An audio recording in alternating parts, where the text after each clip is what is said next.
It's part 2 of the Transit Custom day van build. This will be the insulation. I'll take these panels off first. Double foil insulation on the roof, side panels and these inner sections. Be fitting the diesel heater under the seat and some kind of panel across the front here.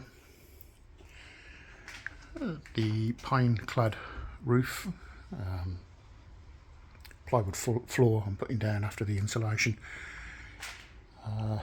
Bit of prep on the body, livery, tidy the cab again, and it should be ready. So insulation.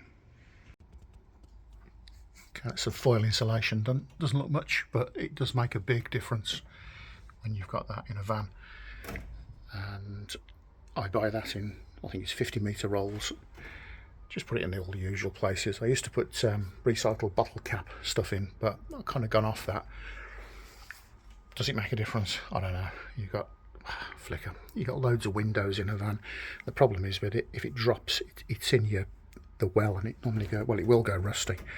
So, okay, down with the ply for the floor now.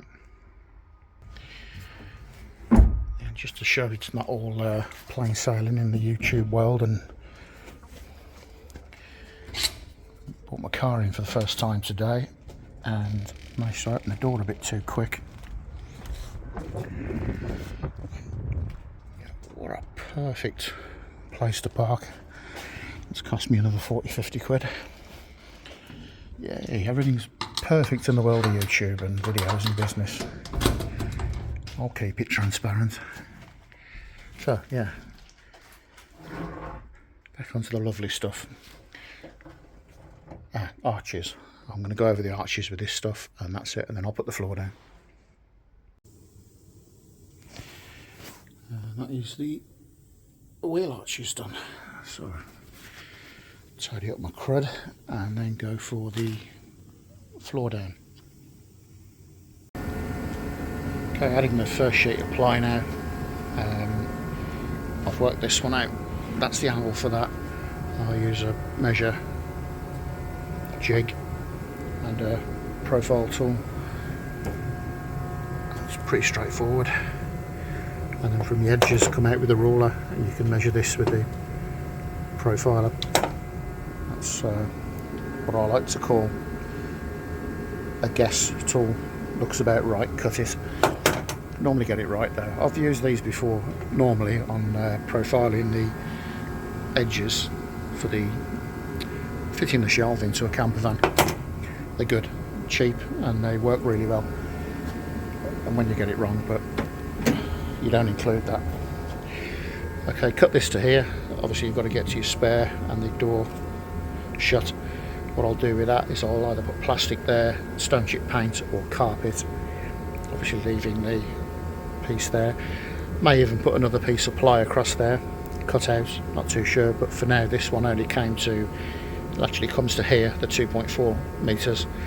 So obviously you've got to do something with it. I'd rather take it further back and put a shaped piece of ply there, or a floor, alloy edge, loads of different options.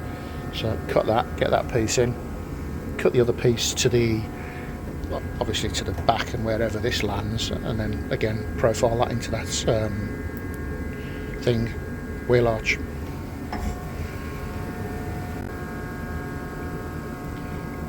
Okay, got that far.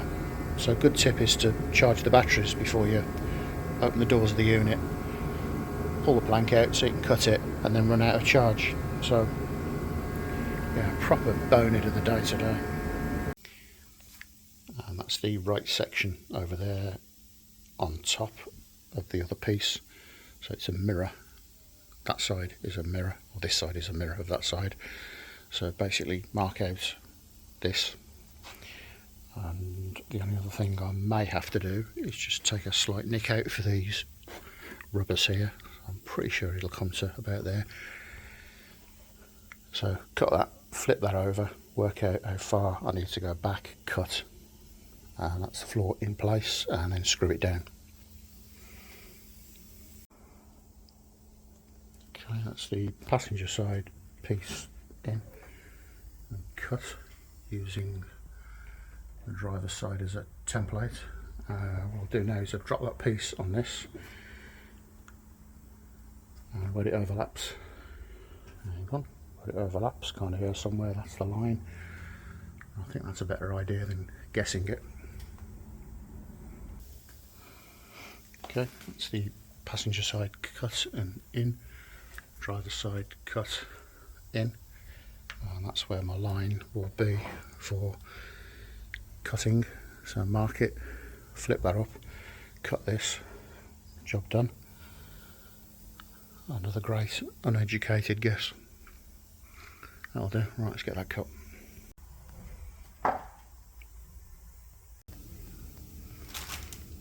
Okay, happy with that.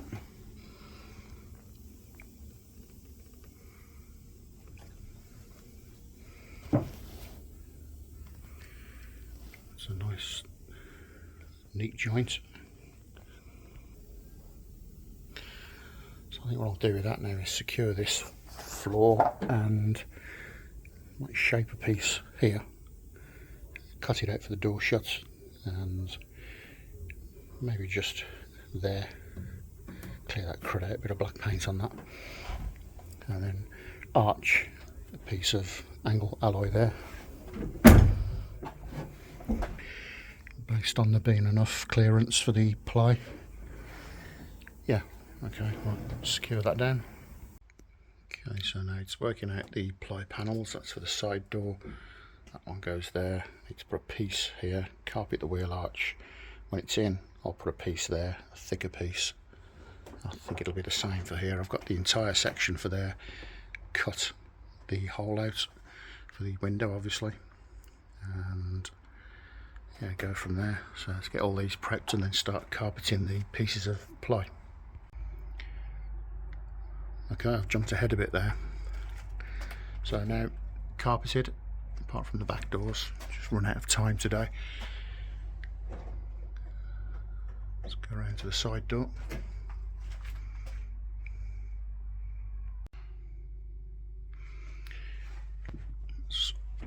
The arch is done, all the side panels, the back and across the top there, the side door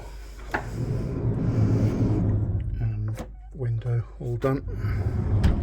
Got to put that panel back in, need to move a bit of carpet on that to get it to fit flush, otherwise they pop out. Around the seat belt area, across the front, again the seat belt area there. So I'm going to leave this video here because the diesel heaters haven't turned up. I did plan to sort of include that in this video, but diesel heater is going to go there. So the next one will be for me tomorrow. Pine clad roof, vinyl plank on the floor, piece of ply across the back there. I've painted the inner door shut and the jack point release in grey, and there'll be a panel across there with a hole here with a diesel heater exit coming through, that can click on and off. Just keep that a lot neater, especially if you put it, well, this is for the buyer basically. If you're putting seats here, that'll be a nice flush area there, or even if you're going to do it into a camper, something there would be good. So thanks for watching. I will leave it here, and what else have I got? Ah, yeah, today the seat covers turned up. These are good, not cheap, but I think it was the best option. They're the off the old eBay. But what I like about them is they've got, if you can see it, trend line, and they're quite a nice fabric. So that literally covers everything, including the pull down. I think they're about 70 something, 78, which I'm okay with that. The seat was crazy money. Cheap seat covers don't look good, expensive seat covers way too much, so I think that'll be pretty good value. Fit them, then perhaps go over with a steam cleaner, get all the creases out. So yeah, next one will be the floor, the ceiling, diesel heater, panel there, think that'll be the last video. The one after that is the one where it's for sale. Okay, I'm gone.